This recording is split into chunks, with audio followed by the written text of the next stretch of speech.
1 cup দুধ আর একটা ডিম দিয়ে বড়লোকের ডেজার্ট বানিয়ে ফেললাম। ফ্ল্যাশব্যাক। যারা আমার মতো গরিব কিন্তু বড়লোকদের মতো জিহ্বা, তারা কিন্তু চাইলে এই ডেজার্টটা বাসায় ট্রাই করতে পারো। খরচ কম কিন্তু খেতে দুর্দান্ত। প্রথমেই দুধটাকে গরম মশলা দিয়ে জাল দিয়ে নিতে হবে। গরম মশলা বলতে এলাচি, দারচিনি, তেজপাতা আর দিয়ে নিচ্ছি স্বাদ মতো চিনি। তারপরে একটা ডিমকে আমি চিনি আর একটু লবণ দিয়ে ভালো করে ফেটিয়ে নিব। দুধটা জাল হয়ে গেলে এর উপর থেকে সকল মশলাগুলো উঠিয়ে নিব।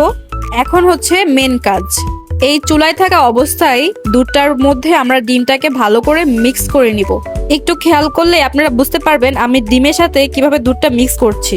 ও সরি, দুধের সাথে কিভাবে ডিমটাকে মিক্স করে নিচ্ছি। কিছুক্ষণ দুধটা জাল হওয়ার পরে দেখবেন ঘন হয়ে এসেছে।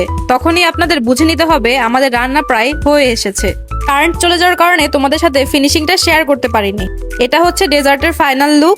আমি ফ্রিজে ঠান্ডা করে তারপরে পরিবেশন করছি। দেখো কত পারফেক্ট হয়েছে ডেজার্টটা। আমার সোসাবিলের রিয়াকশন দেখে তোমরা বুঝে ফেলেছো যে খেতে কেমন হয়েছে। খেতে অসম্ভব মজা হয়েছে। তোমরা চাইলে বাসায় ট্রাই করতে পারো।